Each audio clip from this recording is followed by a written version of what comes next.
ሰማይ ምንም ሽልማት ባይኖር እግዚአብሔር በእኔ የመስራት እድል ካገኘው እሱ ብቻ ሽልማት። ጠንካራ ነገርን ያቀልጠው። ኃይለኝነት ይደክማል ወንጌል ጋር። በእውነት ነው የምላችሁ። ጮክ ብሉና እስቲ ኢየሱስ በሉ እስቲ።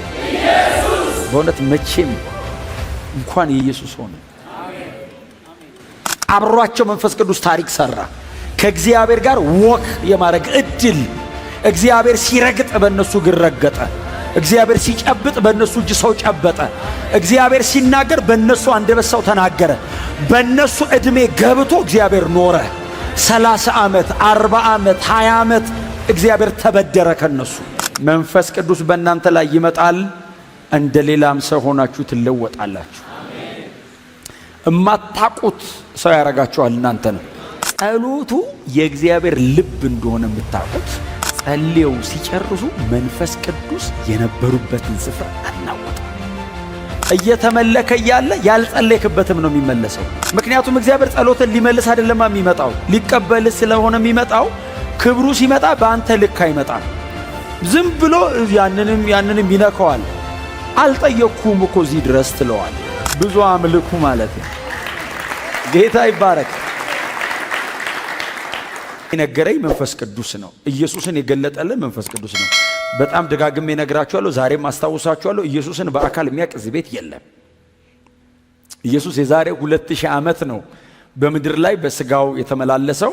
ከ2000 ዓመት በኋላ ግን እኔ አሁን ዛሬ እዚህ ጋር ቆሜ ኢየሱስ መሬት መጥቶ እንደነበር እርግጠኛ ነኝ። በእውነት ነው የምላችሁ። እናንተ እዚህ እንዳላችሁ በጣም እርግጠኛ ነኝ። በእናንተ እዚህ ከመሆን ይልቅ ኢየሱስ እንደነበረ እርግጠኛ ነኝ። ይሄንን ኮንፈርም የሚያደርገኝ ሆሊ ስፒሪት ነው። መንፈስ ቅዱስ ምትክ የሌለው ክቡር አምላክ ነው። ወንጌልን ያብራራልን መንፈስ ቅዱስ ነው። ወንጌልን ያስረዳኝ መንፈስ ቅዱስ ነው። ስለ ኢየሱስ የነገረኝ የክርስቶስን ፍቅር አጥንቴ ውስጥ የከተተው መንፈስ ቅዱስ ነው። ኢየሱስ ሲባል እምባ እንዲላችሁ ያደረገው መንፈስ ቅዱስ ነው። የሰው ልብ እልከኛ ነው። ለወንጌል ያንበረከከው መንፈስ ቅዱስ ነው። በእኛ ውስጥ ለዘላለም ይኖራል። ክብር ለእርሱ ይሁን።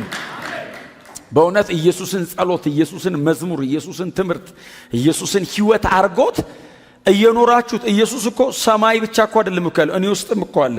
ኦምኒ ፕሬዘንት ነው። በሰማያትም አለ፣ በእኔ ውስጥም አለ። በሁሉ ቦታ የሚገኝ አምላክ ነው። he was and is God። ኢየሱስ እግዚአብሔር ነው። በእኔ ውስጥ አለ። እያገኘሁት ይናፍቀኛል። ይገርማችኋል። እያወራሁ ስለሱ ገብቼ እንደገና ደግሞ ስለሱ እንዴት ነው ደግሞ የምረዳው ደግሞ እላለሁ። ይህንን ፍቅር አጥንት ውስጥ የሚከተው መንፈስ ቅዱስ ነው። እኔ ኢየሱስን ልወደው አልችልም። መንፈስ ቅዱስ ነው እንድወደው ያደረገኝ። ሰው ክፉ ነው፣ እግዚአብሔርን አይወድም። እግዚአብሔር ካዘጋጀለት ቦታ አልፈልግም ብሎ ነው የወጣው። ይህንን ፍቅር በልባችን የፈነቀለው መንፈስ ቅዱስ ይባላል። እንኳን መንፈስ ቅዱስ ተሰጠን። በእውነት ያለ መንፈስ ቅዱስ እነዚህ ሰዎች ያው ወንጌላት ላይ በጣም በተደጋጋሚ ስላነሳ ናቸው። መንፈስ ቅዱስ ከወረደባቸው በኋላ አሁን ይኸውላችሁ በሚቀጥለው ቀን ነው። ባለፈው ሳምንት የነገርኳችሁ ትላንትና ነው። ዛሬ ደግሞ የምነግራችሁ እንደ ዛሬ እንደማለት ነው። ትላንትና ይሄ ሰውዬ ሰብኮ 3000 ሰው ዳነ። ትዝ ይላችኋል። ባለፈው ሳምንት ማለት ነው። ትላንትና እምላችሁ የጴጥሮስ ትላንትና ነው። የሐዋርያት ሥራ ምዕራፍ 2 ነው። ቀጥሎ ዛሬ ያነበብኩት ምዕራፍ 4 ነው። መሃል ላይ ያለው ምዕራፍ 3 ነው። ያ ሰው የተፈወሰበት ነው። ጌታ ይባርክ። ኤኒዌይስ ምዕራፍ 3 ላይ እነ ጴጥሮስ ሲሄዱ ጴጥሮስ ባይዘው ለመጸለይ ነው እየሄደ ያለው። ሰውየውን ለመፈወስ አይደለም። እግረ መንገዱን እኮ ነው። ዞር ሲል አየው።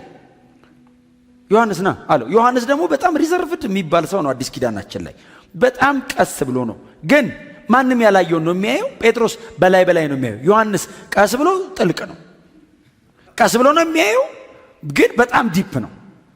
ና አለው። እሺ ብሎ ተከተለው። ይሄ ለዚህ እስቲ እናዋራው አለው። ይሻለው ወደኛ ተመልከት አለው። መሰጠ ብርና ወርቅ የለኝም አለው። ሰውየውን አጓጉቶት ወደኛ ተመልከት ብሎ ብርና ሊሰጠው ነው ሲል የለኝም አለ። እንኳን ጴጥሮስ ሆነ እንጂ ዮሐንስ ቢሆን ይጣላሉ። ብርና ወርቅ የለኝም ብሎት ሲል ታዲያ ለምንድን ነው የማይሄደው ሰውየው? ጴጥሮስስ ብርና ወርቅ የለኝም ብሎ እሱን አስበህ ሳትጨርስ እምሰጥሃለኝ ይልሃል።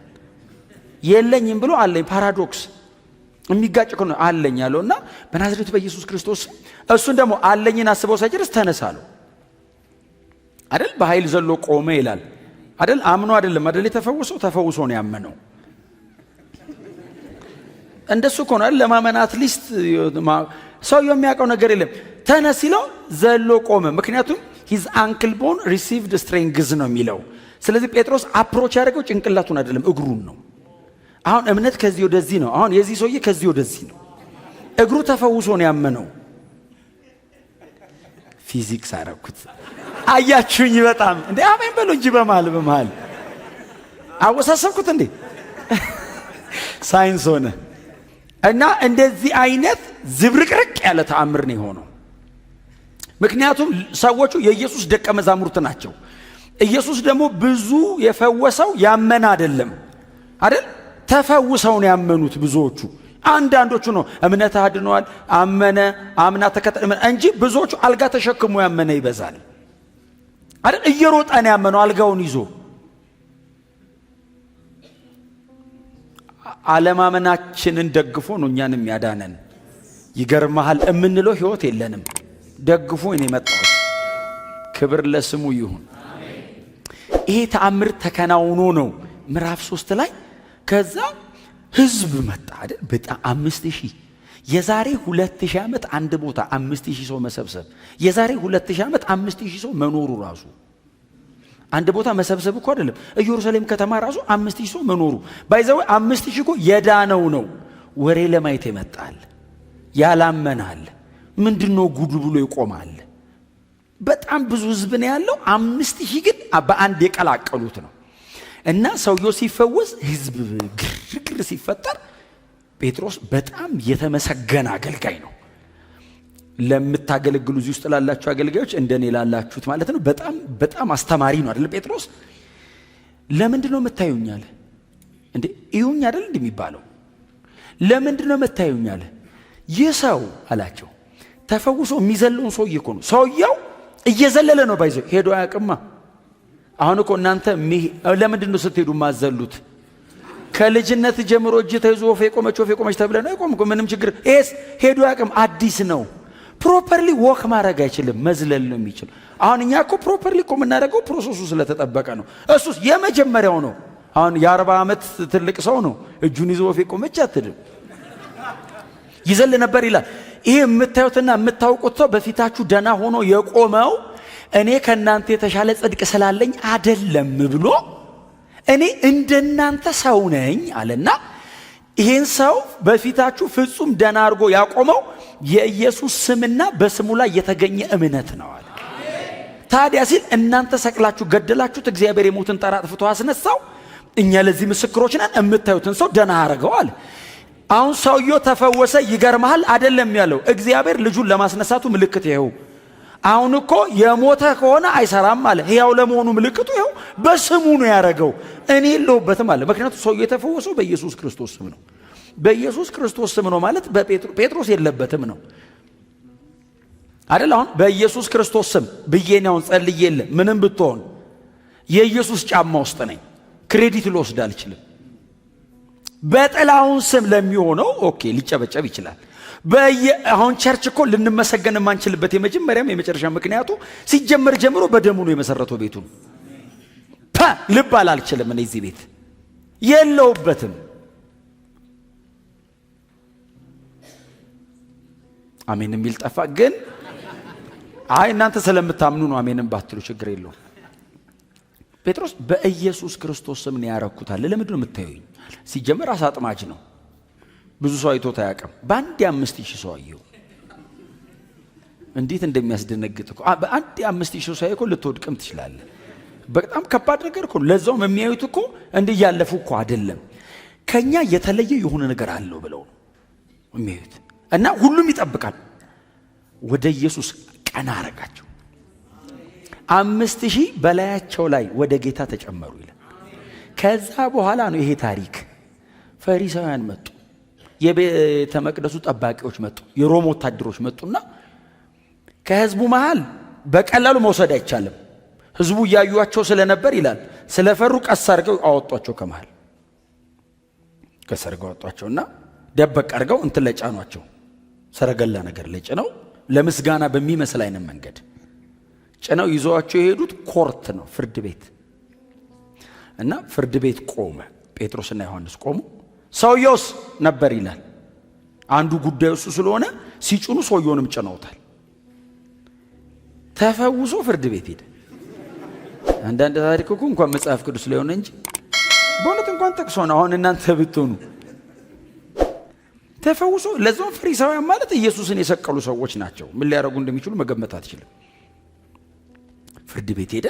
ከዛ ጴጥሮስና ዮሐንስ ቆሟል፣ ሰውየውም አለ እና ሰውየው እንደነገርኳችሁ ነው። አዲስ ተራማጅ ስለሆነ ግሩንዲ እንዲላል አዲስ ነው።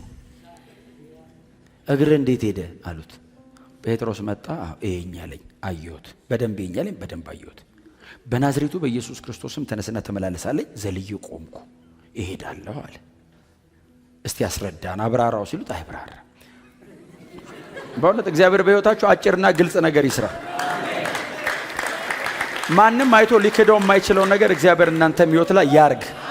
አሁን ኤቲስት ቢሆን ፓጋን ቢሆን ክርስቲያን ቢሆን ምንም ቢሆን ካየ የሆነ ሱፐርናቹራል ፓወር ብሎ ሊያወሳስበው ይችላል እንጂ መፎሱን አይክድም። ተአምር ማለት አምላክ ከሰማይ ወርዶ ሊሰራው የሚችለው ማለት ነው። ኢሚቴት አይደረግም። ተአምር አይኮረጅም። ሰይጣን ተአምር አይሰራም፣ ምትሃት ነው የሚሰራው። አይና አካባቢ ነው የሚሰራው። እግዚአብሔር ጄኒውን ነው። ተአምር እግዚአብሔር ብቻ ነው። ተአምር ደግሞ ቸርች ብቻ ነው ያለው። አሜን ነው። ተአምር ደግሞ በኢየሱስ ክርስቶስ ስም ብቻ ነው የሚደረገው። ተአምር ደግሞ ኢየሱስን ብቻ ለማክበር ተብሎ ነው የሚገባው። እግዚአብሔር ተሰብስበን ሆ እንድንል ተአምር አያረግም። ልጁን አይቶ ያረጋል። ኢየሱስ የሚባልለት ከሆነ ያረጋል። በዚህ ሰውዬ ምክንያት ኢየሱስ ባይባል ባይዘው ሰውየው ከነ እግሩ ሳይሄድ ሊሞት ይችላል። ኢየሱስ ይባልልኛል ብሎ ነው ያቆየው። 5000 ሰው ከጀርባው አይቶ ነው ያቆየው። ክብር ለስሙ ይሁን። ከዛ እነ ጴጥሮስን ጠሯቸውና በማን ስምና በምን ኃይል ይህን ያደረጋችሁት አላቸው። ሲሏቸው ፍርድ ቤት ቆመው ጴጥሮስ ቆመ። በማን ስምና በምን ኃይል ማለት እኛ እያለን ማለት እኮ ነው። ፈሪሳውያንና ሰዱቃውያን ማለት የአይሁድ የእምነት መሪዎች ናቸው። እኛ እያለን ኃይል እንዴት ሊክ አረገ? እኛ ቁጭ ብለን አንተ በምንድን በምን ስም በምን ኃይል ይሄን እናረጋችሁ? ጴጥሮስ እንኳን በር ከፍተህ ሰጥተኸው እየተዘጋ ይከፍታል እኮ። በምን ስም ብለኸው ይቅርና እንዲሁ እኮ ይሰብካል። በምን ስም በምን ኃይል ሲሉት ለዛውም ደግሞ ያገኛቸው ኢየሱስ ይሰቀል ያሉ ሰዎችን ነው የፈረሙ ማለት ነው። ሐና ቀያፋና እስክንድሮስ ከነ ሴኔቱ ማለት ነው ያገኛቸው። ለኢየሱስ ሞት ቀጥተኛ ተጠያቂዎቹ ናቸው። ጴጥሮስ በምንም አይነት ታምር ይህን ጉባኤ ሊያገኘው አይችልም። አሳጠማጅ ነው። አይሰሙትም። ኢየሱስን እንኳን የሰሙት ሊሰቅሉት ፈልገው አይሰሙትም። በጣም ስኮላር ስለሆኑ አያዳምጡም። አሳጠማጅ አይታችሁታል። ጴጥሮስ ሲሰብክ እንዴት ያለ ስብከት ነው አይደለም ያሉት። አልተማረም። እንደሱ እኮ ነው የሚለው መጽሐፍ። እንዳልተማረ አዩ። ፊደል አልቆጠረም ባኬ ሰው ይላሉ። አይነኩም። አየ ጴጥሮስ ራሱ የገባው በእውቀቱና በጣም ፐርፎርም ያደርጋል ተብሎ ሳይሆን ጴጥሮስ የገባው በዚህ ሰውዬ ምክንያት ነው። እግዚአብሔር ይህን ሰው ይፈውሱ 5000 ብቻ አይደለም ያዳነው፣ የአይሁድንም ሸንጎ ሰብሮት ገባ።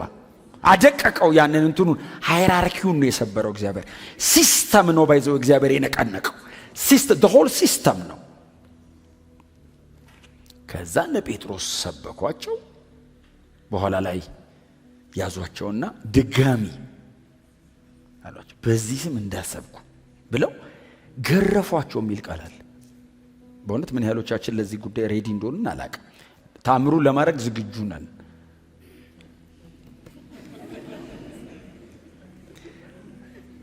እናንተ ታስታውቃላችሁ። አይዟችሁ የሚነካችሁ የለም እንዴ? ዝም አላችሁኝ። ገረፏቸው ይላል። ከዛስ ደግማችሁ በዚህ ስም እንዳሰብኩ አንተ ተገርፈው እንዳሰብኩ ሲሏቸው ጴጥሮስ እንደዚህ ያለ ከዮሐንስ ጋር እስቲ አንድ ጥያቄ ልጠይቃችሁ አላቸው። እሺ አንሰብክም አይደለም ማለት እስቲ አንድ ጥያቄ ልጠይቃችሁ። ምን ለእግዚአብሔር ነው ለሰው ነው መታዘዝ የሚገባን? ለእግዚአብሔር ነው እንጂ ሲሏቸው እንግዲያው እንሰብካለን። ተገርፈው ነው ቀጥለው ይሄን የሚሉት። ሊገሏቸውን ፈለጉ ይላል አይደል? ታሪኩ በጣም ክላይማክሱ ላይ ደረሰ። ሊገሏቸው ፈለጉ ሲል ገማልያል በመሃል ገባና ተዋቸው። እነዚህን ሰዎች እንደዚህ ስታደርጉ ምናልባት ከእግዚአብሔር ጋር ስትጣሉ እንዳትገኙ። ከእግዚአብሔር ካልሆኑ ይጠፋሉ። እንትናም ተነስቷል፣ ይሁዳም ተነስቷል፣ ምናም ተነስቷል፣ ሁለቱም ጠፉ፣ ሞቱ። እነዚህም ከእግዚአብሔር ካልሆኑ ይጠፋሉ። እስቲ ተወው፣ ጊዜ ስጧቸው ሲል ለማንኛውም ብለው አስጠንቅቀው ለቀቋቸው ይላል። በዚህ ጊዜ መጥተው የጸለዩት ጸሎት ነች ቅድም ያነበብናት ምዕራፍ 4 ላይ ከቁጥር 23 ጀምሮ ጴጥሮስ ከዮሐንስ ጋር ወደ ዳነው ማህበረሰብ መጥቶ እንጸልይ አላቸው። ይሄን ነገር አድርገዋልና እንስቲ እንጸልይ ሲሏቸው የጸለዩት ጸሎት እንደዚህ ጸልዩ ማለቱ ነው። መንፈስ ቅዱስ ይሄንን ጸሎት ሲያስገባው ጸሎት እንዲጸልዩ ማለት ነው። ድምፃቸውን በአንድነት ወደ እግዚአብሔር አድርገው እንዲያሉ ይልና ጸሎታቸው ተጻፈ። በትምህርተ ጥቅስ ነው የተቀመጠው ጸሎቱ። ልዑል ጌታ ሆይ አንተ ሰማይና ምድርን ባህርንም በውስጣቸው የሚኖሩትን ሁሉ ፈጥረሃል፣ ሉዓላዊ ነህ። በመንፈስ ቅዱስ አማካኝነት በአባታችን በዳዊት አፍ እንዲህ ብለህ ተናግረሃል ብለው እነ ጴጥሮስ ተገረፉ ለማለት ኢየሱስ እዚህ ከተማ ተገረፈ ብለው ጸለዩ። እነዚህ ሰዎች ተሰቃዩ ለማለት ኢየሱስ ተሰቃይቷል ብለው ለኢየሱስ መሰቃየት በመዝሙረ ዳዊት የተጠቀሰን ጥቅስ ሪፈር አድርገው በአባታችን በዳዊት አፍ እነ እስክንድሮስ እነ ሐናና ቀያፍ ስለሚያደርጉት ጉዳይ ተናግረ ነበር። አሕዛብ ለምን በቁጣ ተነሱ? ሕዝቡ ስለምን በከንቱ አሴሩ? እነዚህ ሁለት ሐሳቦች አሕዛብ የሚለው ሮማውያንን፣ ሕዝቡስ የሚለው አይሁዳውያንን ነው። ኢየሱስን የሰቀለው የሆነ ግሩፕ አይደለም፣ ሰው ነው ኢየሱስን የሰቀለው። አሕዛብ ተሳትፈናል፣ ባይዘው ሮማውያን ነበርን፣ አይሁዳውያንም ተሳትፈዋል። ኢየሱስን ለመስቀል ሚሊተሪ ሃይራርኪስ ሚሊተሪ ፓወር ተሳትፏል። 100 አለቃው ነበረ። ኢየሱስን ለመስቀል ትራንዛክት ተደርጓል። 30 ጥሬ ብር ተንቀሳቅሷል። ፋይናንስ ትራንዛክት አድርገዋል። the whole system ነው ኢየሱስን የሰቀለው። ባይዘው ኢየሱስ ከእግዚአብሔር ጋር ለማስታረቅ በሙሉ ነው ይዞት የሞተው። እግዚአብሔር ሲስተሙን ከራሱ ጋር ለማስታረቅ ኢየሱስ ላይ ሰብስቧቸው ነው የገደለው። ሲነሳ ከእግዚአብሔር ጋር ሪኮንሳይል እንዲያደርግ ማለት ዓለሙን ከራሱ ጋር ያስታረቀው በልጁ ነው አይደለም የሚል። ስለዚህ አሕዛብም አይሁድም ኢየሱስ ላይ ተከማችተው ነበር አለና የምድር ነገስታት ተሰለፉ። ፓላስ ነበረበት፣ ገዢዎችም በአንድነት ተሰበሰቡ። the whole system ይሄን ስፒሪቹዋል ዋርፌር ባለፈው 3 ትምህርት ተናግሬያለሁ። በጌታ ላይ በተቀባው ላይ ተከማቹ። ይሄንን የምታገኙት መዝሙረ ዳዊት ምዕራፍ 2 ላይ ታገኙታላችሁ። መዝሙሩ ምዕራፍ 2 ላይ ዳዊት ዘምሮታል። ክብር ለኢየሱስ ይሁን። እኔ በጣም ምን ይገርመኛል መሰላችሁ? በእውነት ነው የምላችሁ፣ እግዚአብሔር ይረዳናል። መቼስ እንደዚህ አይነት ጸሎቶች እንጸልያለን። በጣም ሰው በመንፈስ ቅዱስ ሲሞላ የሚጸልያቸውና በጣም ማቹር ሲያደርግ የሚጸልያቸው ጸሎቶች ናቸውና ሄሮድስና ጳንጤዎስ ጲላጦስ በአንተ ዘንድ የቀደመውን ምክርህን ለመፈጸም ኦሬዲ ኢየሱስ እንደሚሰቀል በአንተ ዘንድ የነበረ የቀደመ ምክር ነው። ያንን ምክር ለመፈጸም እነዚህ ሰዎች እዚህ ከተማ ላይ ቁጭ አሉ። ጳንጤዎስ ጲላጦስና ሄሮድስ የእግዚአብሔርን ዘላለማዊ የማዳን እቅድ ለማስፈጸም እዚህ ከተማ ተከማቹ፣ ተሰበሰቡ። አንተ በቀባው ላይ ተነሱ። ስለ ኢየሱስ ብቻ ነው ጸሎቱ። ስለ ራሳቸው የጸለዩት አንድ መስመር ነው። ተገረፍን እኮ ነው አይደል የጸሎቱ ርዕሱ። ሁለተኛ በዚህ ስም እንዳሰብኩ ተብለናል ተብሎ ሲነገር እግዚአብሔር ሆይ ብለን አሁን እኛ ልንጸልይ የምንችለው ዝም ብላችሁ ሳሉት እስቲ። እነዚህ ሰዎች ሲጸልዩት ሙሉ ስለ ኢየሱስ ጸለዩና ቁጥር 29 ላይ ነው ስለነሱ የጸለዩት። ስለነሱ የጸለዩትን ይሁ አሁንም ጌታ ሆይ ዛቻቸውን ተመልከት፣ ባሪያዎችም ቃልን በፍጹም ድፍረት መናገር እንዲችሉ አድርጋቸው። እንዳትሰብኩ ተብለን ተገረፍን ሲሏቸው የጸለዩት ምንድነው? በፍጹም ግልጥነት እንዲሰብኩ ወደሚገረፉበት ነው በጸሎት የመለሷቸው። በጌታ በኢየሱስ ስም ኃይል ያገኛቸው። ወደዛው ወደ ኮርት። ለነገሩ ብዙ ቸርች የተሰበከ ስብከት የለውም አይደል? የሐዋርያት ሥራ መጽሐፍ ቸርች ላይ የተሰበከ ስብከት ብዙ የለውም። ኦልሞስት ብዙዎቹ ስብከቶች የፍርድ ቤት መከላከያ ናቸው። ሲከሰሱ ለመከላከል ያቀረቡት ነው ስብከት። የፍርድ ቤት የመከላከያ ነጥባቸው ነው ፕሪቺንግ። አሁን ሆሚሌቲክስ የምታጠኑ ሰዎች አሰባበክ የምትማሩት ባይዘው እስጢፋኖስ ፍርድ ቤት የሰበከው ነው። ተከሰሃል ተከላከል ሲባል መከላከያው ነው። 60 ቁጥር የፈጀ ስብከት ከአብርሃም እስከ ኢየሱስ። ይሄ ሰውዬ ተከሰሃል ተከላከል ሲባል ነው እንደዚህ አይነት በጣም አስደናቂ ስብከት የሰበከው። ጸሎቱ የእግዚአብሔር ልብ እንደሆነ የምታውቁት ጸልየው ሲጨርሱ መንፈስ ቅዱስ የነበሩበትን ስፍራ አናወጠው ይላል። ክብር ለኢየሱስ ይሁን። ተነቃነቀ። ይኸውላችሁ መንፈሳዊ አይደለም ነገሩ። ይሄ በመንፈስ አይናቸውን ጨፍነው ሴንስ የሚያደርጉት ሰው ፊዚካሊ ነው ቦታው የተናወጠው። ባይዘው ሐዋርያት ሥራ መጽሐፍ ላይ እንደዚህ አይነት ነገር የተከናወነበት ቦታ ለምሳሌ የሐዋርያት ሥራ ምዕራፍ 16 ነው። ሲዘምሩ ጳውሎስና ሲላስ እንደውም እኮ መዝሙር አለ አይደል? ጳውሎስና ሲላስ በእስር ቤት ነው ያለ እስራት መዝሙሩ ሲዘምሩ ለጌታ የመሬት መንቀጥቀጡ አልተዘመረም አይደል? ግጥም ውስጥ አልገባም። ዋናው እኮ የመሬት መንቀጥቀጡ አይደል ለስራቱን የፈታው። ሊትራሊ የመሬት መንቀጥቀጥ እኮ ነበረ። እነሱ እየዘመሩ እያለ የመሬት መንቀጥቀጡ የፈጠረው የእግዚአብሔር መምጣት ነው። እግዚአብሔር ሲመጣ ተናወጠ መሬቱ። መምጣቱ እኮ ነው የፈጠረው። እንትን ኢፌክት ነው። ኮዙ እግዚአብሔር ነው። እግዚአብሔር መጣ ሲዘመር እግዚአብሔር ሆይ አታይም ሆይ እጄ ተላልጦ እግሬ ተላልጦ አይደለም ያሉት፣ በዜማ እግዚአብሔርን አመሰገኑ ነው የሚለው።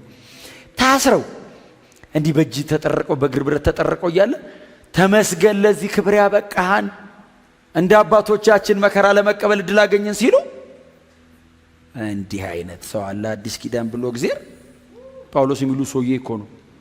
እግዚአብሔር መጣ መዝሙር እንትን ምስጋናው ሊቀበል ሲመጣ መሬቱ አለ።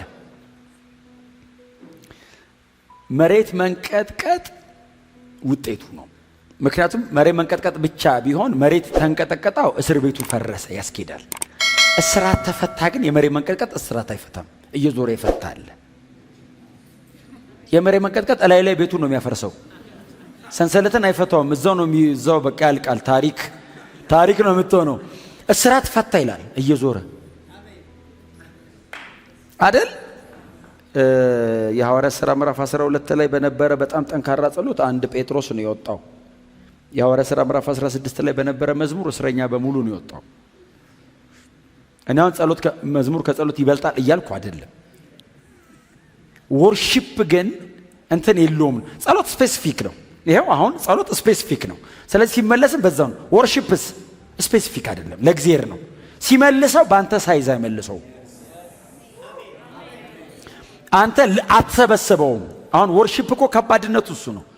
እየተመለከ እያለ ያልጸለይክበትም ነው የሚመለሰው። ምክንያቱም እግዚአብሔር ጸሎትን ሊመልስ አይደለም የሚመጣው፣ ሊቀበል ስለሆነ የሚመጣው።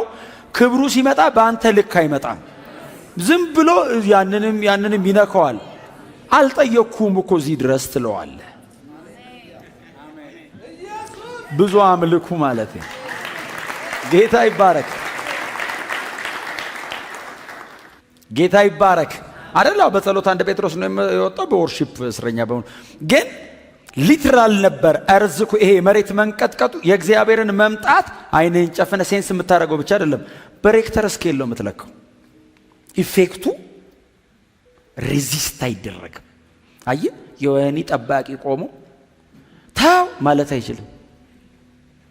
ቤቱ ተነቃነቀ፣ በር ተሰበረ፣ እስራት ተፈታ፣ ጨለማ ነው። ሰውየው እስረኛ በሙሉ አመለጠ ብሎ ራሱን ሊያጠፋ አይደል ሰይፉን ሲመዝ፣ ጳውሎስ ከውስጥ ነው ራስን እንዳታጠፋ አለው። እነሱ ሁላችንም አለን እንዴት አልሄዳችሁም ሲለው እኛ እኮ ስንዘም አሁን ይኸውልህ አምልኮ እኮ ከባድ ነገር ነው አይደል? ሾርት ከት ብዙ አታስብም። ወርሺፕ በጣም ሲገባ ፕሮሰሱን ጠብቀን ነው የምትሄደው። አሁን በሩ ተከፍቷል ብሎ አላመለጠም ጳውሎስ። ሰውየውን ለማዳን ነው የሚታገለው። መልሶ እኮ ሊያስረው ይችላል። እሱን ወደ ጌታ አምጥቼው ግድ የለም ነገም ልታሰር ነው። የታሰረው በወንጌል ምክንያት ስለሆነ ነው አይደል? አሁን ሰርቆ የገባ አለ፣ ጳውሎስ ሰብኮ ነው የገባው። ልዩነቱ እሱ ነው። እና ራስን እንዳታጠፋ አለው። ሁላችንም በዚህ ያለን ሲለው መብራት ፈልጎ ወደ ውስጥ ሲገባ እንዴት አልሄዳችሁም አለው። ስለ ጌታ ስለ ኢየሱስ ሰበከ ይላል። ሰውየውስ ተንበርክኮ ንስሐ ገባ ይላል። ከዛስ ስሙኝ ቁስላቸውን አጠበላቸው ይላል። ትላንት አንተ ሲገርፈው ነበር እኮ ወንጌል እኮ ገራፊና ተገራፊውን እኩል እኮ ነው ጎን ለጎን ቁጭ አድርጎ ያዘምራል አንድ መዝሙር። እውነት እኔ እኮ ገዳይና ተፈላላጊውን እኮ ነው እኮ ቸርች እኮ የሚያመጣው። በአገር ሽማግሌ ያስቸገረ ሰው እኮ ወንጌል ይንካው ብቻ ጠንካራ ነገርን ያቀልጠዋል። ኃይለኝነት ይደክማል ወንጌል ጋር። በእውነት ነው የምላችሁ። ጮክ በሉና እስቲ ኢየሱስ በሉ እስቲ ኢየሱስ። በእውነት መቼም እንኳን የኢየሱስ ሆነ። ከዛ ሰውዬው ወደ ቤት ወሰዳቸው እና ቁስላቸውን አጥቡ ምናምን። ከዛስ ቤተሰቦቹን ወደ ጌታ አመጧቸው ይላል። ባለቤቱንና ልጆቹን ዘመዱን ሰብስቦ ጳውሎስ አንበርክኮ ጌታን አስቀብሎ እንግዲህ ቤቱ ጣራ ላይ መስቀል አድርጎ የፊልጵስዩስ ቸርች በቃ አንተ ቤት ትጀመራለች ምናምን ብሎት፣ ከዛ ሰውየው ሊፈታቸው ሲል ወደ እስር ቤት መልሰናል አሉ። እስር ቤት መልሰናል። እንዴት? እዛው መልሰናል። እስረኛ በሙሉ ወደ ጌታ መጥቷል። ሮጦ የሚጠፋ የለም። አይ ከመዝሙሩ በፊት አሁን አይ ቲንክ ጳውሎስ በጣም ሰባኪ ስለሆነ ለዛም የኛ አይነት ሰባኪ አይደለም፣ ማይክ አይጠቀምም፣ ዝም ብሎ ነው የሚጮህ። ስለዚህ ድምፁ ለመዝሙር አሪፍ አይመስለኝም። ሲዘምር አየ እዛ ይረብሻል። እዛኛው ክፍል ያለውን እስረኛ ዝም በል ያለው ሁሉ እኮ ነው የተፈታው። አትበጥብጠን ያለውን ሁሉ የማይመለከተውን ሁሉ እኮ ነው የነካው። በጣም በትህትና ጎናቸው ያለውን ሰው ንኩትና እኔ ዘምር ያለው አንተ ሞተሃል በሉት። እምልህ ባታመልክም አታመልጥም ነው። አይመለከተኝም ያለው ራሱ እኮ ወጥቷል። በእውነት ነፍሰ ገዳዩ ምናምን ሁሉ ነው ይዞ የወጣው። እና በሙሉ ወደ ጌታ ስለመጡ ያመለጠን መልሰን እስር ቤት አለው።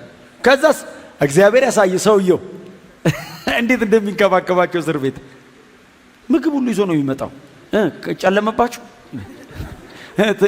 ብርሃን ላፍታ። ክብር ለኢየሱስ ይሁን። ምዕራፍ 4 ላይ የነበረው መሬት መንቀጥቀጥ ሊትራል ነው። ቦታው ተናወጠ ነው የሚለው፣ ውስጣቸው ተናወጠ አይደለም የሚለው። በመንፈስ ተረዳን አይደለም ያሉት፣ መሬቱ ነው የተነቃነቀ።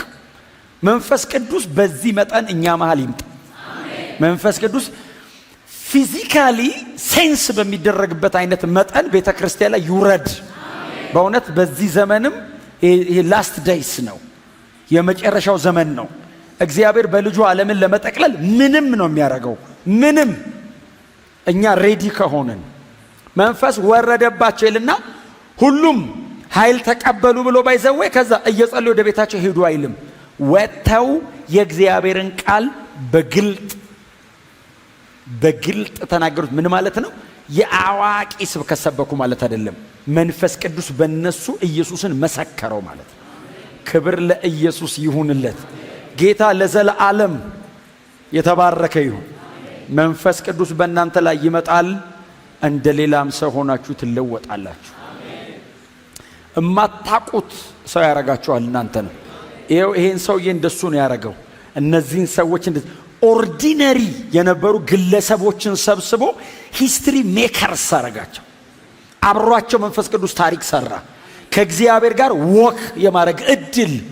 እግዚአብሔር ሲረግጥ በእነሱ እግር ረገጠ። እግዚአብሔር ሲጨብጥ በእነሱ እጅ ሰው ጨበጠ። እግዚአብሔር ሲናገር በእነሱ አንደበት ሰው ተናገረ። በእነሱ ዕድሜ ገብቶ እግዚአብሔር ኖረ። 30 ዓመት 40 ዓመት 20 ዓመት እግዚአብሔር ተበደረ ከነሱ። መለኮት ድጋሚ 30 ዓመት መሬት የመውረድ የመኖር የማገልገል እድል በእነዚህ ሰዎች አገኘ። ወዳጆቼ ኖሬ ብቻ ከሞትኩኝ ከስር ያለሁ መንፈስ ቅዱስ በእኔ ከኖረ እንደኔ አትራፊ የለም። እግዚአብሔር በእናንተ ይድገም። የዛሬ 2000 ዓመት ኢየሱስ መሬት ላይ የናዝሬት ከተማ ቅዱስ አናጢ ነበር። ፕሮፌሽናል ነበር። he was a professional ውዶርክን ያጠናው ማለት ነው። አየ ስለዚህ አሁን ኢየሱስ ከ2000 ዓመት በኋላ አዲስ አበባ በእኔና በእናንተ ይድገም እስቲ። የዛሬ 2000 ዓመት ናዝሬት፣ ገሊላ፣ ቅፍርናሆም አገልግሏል። ከ2000 ዓመት በኋላ እስቲ አስደግሙት። በእግሬ እርገጥ በሉት። በእኔ መኖር ያንተ ፕሬዘንስ፣ እናንተ ስትኖሩ ፕሬዘንሱ በእናንተ ይውጣ። በእናንተ አንደበት እስቲ እሱ ይናገርበት። እውነቴን ነው የምላችሁ፣ ሰማይ ምንም ሽልማት ባይኖር እግዚአብሔር በእኔ የመስራት እድል ካገኘው እሱ ብቻ ሽልማት። ይኸውልህ አሁን እግዚአብሔር ባንተ ልኑር ብቻ አይልህም። ሰማይ ይሸልምሃል። ባይሸልምህ እሱ በእኔ መኖሩ ሽልማት አይደለም እንዴ? ከዚህ የሚበልጥ ምን ክብር አለ ምድር ላይ? ሆኖ ነው የምላችሁ፣ ክርስቲያን ከመሆን ኢየሱስን ከመምሰል እርሱን ለመምሰል ከመጠራት የሚበልጥ ክብር። ጮክ በሉና ኢየሱስ በሉ እስቲ። በጣም ወዳቸዋለሁ። የሰማነውን በልባችን ያቆይልን። ሕይወት ቃል ያሰማልን። መንግሥተ ሰማይ ያወርሰን።